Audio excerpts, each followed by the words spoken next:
Hey everyone, this is George Couros. Welcome to another episode of the Innovators Mindset Podcast. And I'm going to do a little inception in this podcast. I'm going to talk about why podcasts have been so valuable for my own learning, really have helped me think about things in a very different way. And I think this was spurred on by listening to a podcast recently. And while I was listening to it, and I'll be honest, I couldn't listen to it for very long because as I was listening to the podcast, I kept hearing the person say stuff while the other person was talking. And it was very hard to concentrate on what one person was saying. And it was just like little noises and things like that too. And it was really difficult to listen to. And why I thought about it is because when this podcast first started, I never meant to have any guests. Now, obviously I'm not having a guest right now, but I try to separate, I have something with my thinking, but also really try to bring on guests. And that really started during COVID. In January of 2020, before all the COVID stuff happened in North America, at least, I actually decided, hey, I'm going to try a podcast this year. And so when I started the podcast, it was meant to be 10-minute, just me thinking, my thinking, some ideas, some things to share, really short episodes. And was just a way to kind of get my thoughts out there in a different format. I wanted to actually create this podcast so I could just share some ideas with you. But then COVID comes around. There's so much stuff out there that I have no idea. I know there's a lot of people doing some different things. So it shifted to actually bringing on guests and learning from them. And what was really fascinating is it has helped me to become a better listener. And there's some things I was thinking about really have had an impact. And in the book that I've mentioned on the last podcast that is coming out in early of 2026, I am so excited about it. The feedback that I've got about it has been phenomenal already because I know it's a topic that so many people are talking about, but no one's has written a book about it, at least in the education space, about how do we move people forward together during really contentious times. And one of the chapters, and I call it a perspective, is the idea of listen to lead. And I think podcasting has really helped me with this. And here's a little snippet from the book, a little preview. And by the way, I shared this in the last podcast. If you want to write in the comments down below some of your thoughts on what the main title could be. I've thought about moving forward together. I mentioned that last time, the idea of divide ed, but I don't like that because it's just negative, even though it would be, spicy. And then sometimes the spicy gets people, buying stuff, but I just don't want to go down that route. I want something that elevates, not diminishes. But one of the perspectives I talked about in the book is how imperative it is to listen to lead. And a little snippet, I'm going to give you a little snippet from the book. I shared this. A sentiment I've often shared with others is that in leadership, our role is to help move people from their point A to their point B. I still believe this, but how do you do that if you have no idea what their point A is when you begin? That starts with listening. And not just listening, but listening with the intent of learning and also an understanding that you can move forward as well. It is not about hearing what people say and then taking it and manipulating it in a way to feed your agenda, feed the thing that you want to do. It is about listening to people really with the understanding of kind of where they're at, what their belief system is, and with the willingness to say, maybe I'm wrong. Maybe there's things that I'm not seeing that, will reshape my perspective of this. Because I think if we listen to just kind of pull people to our direction, it's kind of disingenuous. But if we listen to really understand and think about like, hey, maybe there's something I'm missing in what I'm doing. Maybe there's, something that I can learn from them through that process. That will really help everybody move forward, not just you move someone else forward, but really kind of understanding how do you move forward together. Again, the premise of the entire book.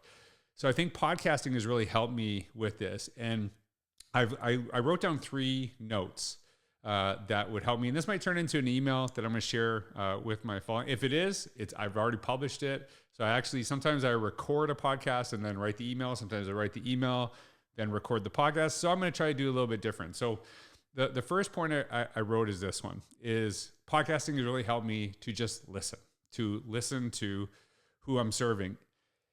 And I think when you're listening, let's say you're having a conversation with somebody in front of a large group. Are you interrupting them? Are you constantly adding to their story? Are you constantly trying to contribute? Or are you just ensuring that you do everything just to be quiet and hear what they're actually saying? And that's something that has really helped me through the podcasting process. It's actually one of the reasons I think podcasting would be really great for students in classrooms is we talk about all the time the idea that everyone has a voice. Everyone can contribute to our world. And I believe that. I truly do. But the problem with that mentality is that if we only focus on that, if everybody's talking, no one's listening. And that's an issue. So I think through podcasting, just kind of learning to be quiet and hear what someone is saying, that they don't just share with you, but you give them the opportunity to share with everyone else. It helps everyone move forward and get better. So when we're always trying to convince people and we talk too much, I think often you really got to understand, as I shared in the book, what is their perspective and why is it the way that it is, and how can that actually change me? So that the idea of just listening has something that I'm really developed. And I think that's truly important. Ironically, as someone who's a speaker, I do everything I can to kind of create spaces, even when I'm speaking, to give people their voice, share their thinking, share their ideas. So I actually don't just go into a place and everyone learns from me. I want to go into a place, and even though I'm the speaker, I can learn from them. I want to walk out of there better as well, because then that's really saying something to the people I serve, is that we're all growing. We're all trying to get better. And I think when someone's brought in to share their ideas, that's willing to learn from the people that they're sharing with, that really says something about who you are. The second point that I want to share is the importance of making people feel comfortable to share their voices. A little process I do in my podcast, a little behind the scenes, when I have a guest on,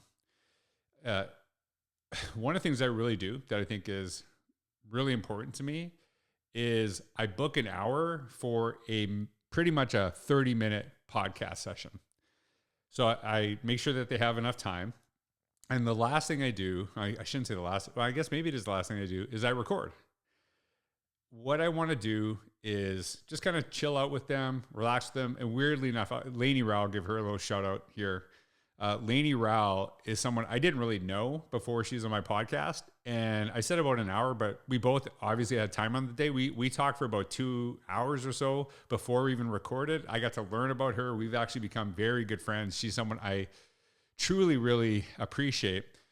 And why I do that is because I want to kind of just make them feel comfortable. Sometimes people have been on my podcast. They have never been on a podcast ever.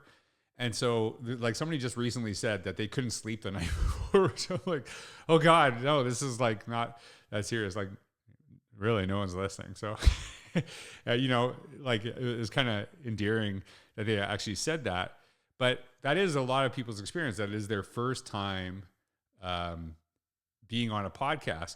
So what I want to do, just kind of chill out, relax, talk with them, even though it's via Zoom. Just kind of hear about, what's going on in their life, what's going on in their day, and just kind of get them comfortable having conversation. I also don't give people questions before because I want to just kind of learn from them and kind of what helps them.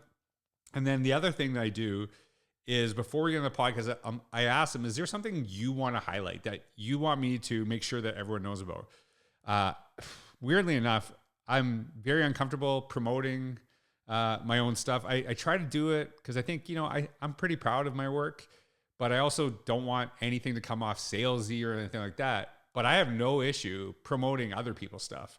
I want to give them an opportunity. People maybe, came into the podcast trying to listen to me and then they hear someone else. And I'm glad to help them promote their stuff, share their ideas.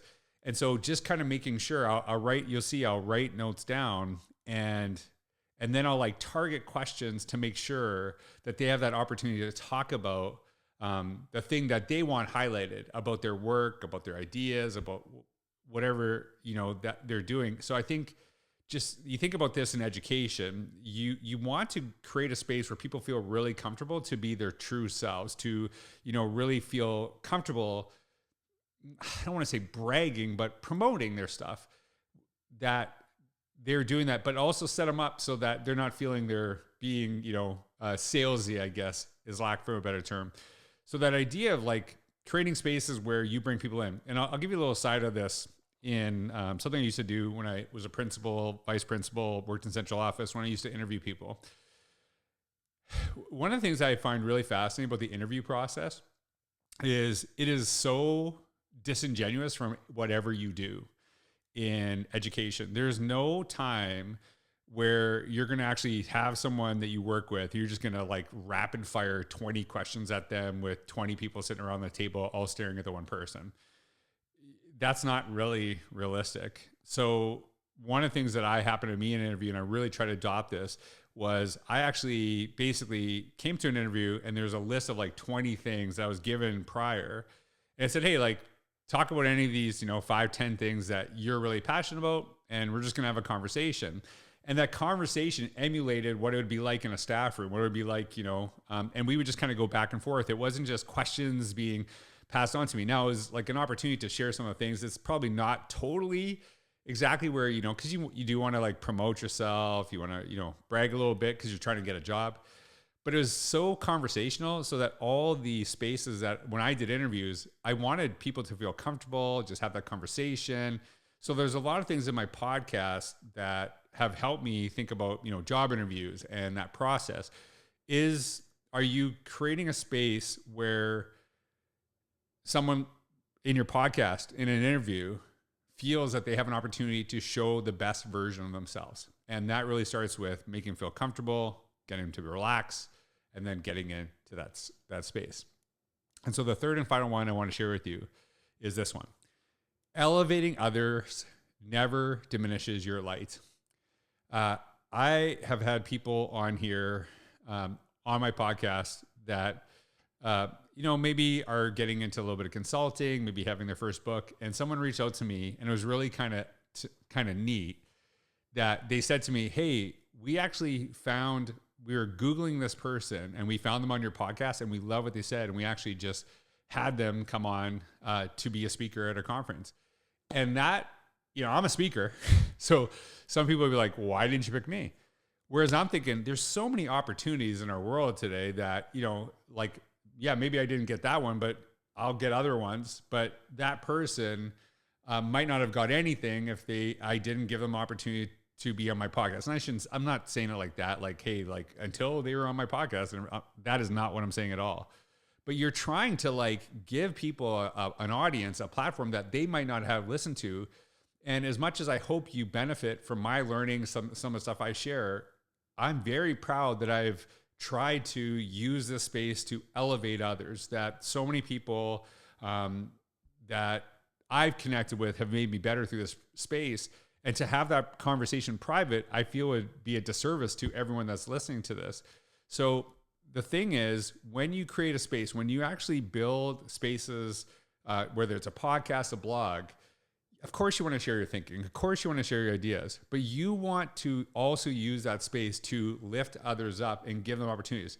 I'm very proud that a lot of the books that I promote in this podcast, like as you probably know, I have my own publishing company, but there are many books, probably the majority of books that I interview authors on are not from my company. And I don't think anyone listens to that podcast. You know what? I'll never support George because I'm just going to support this author. I think it doesn't hurt me. I've never regretted elevating someone else thinking that it's going to make me look worse. I actually think in many ways, it makes me look better that I'm willing to do that because I just want good stuff out there, whether it's from me, whether it's from someone else. If the goal is to help kids, I don't really care who it comes from, right? Or maybe who's benefiting it in different ways.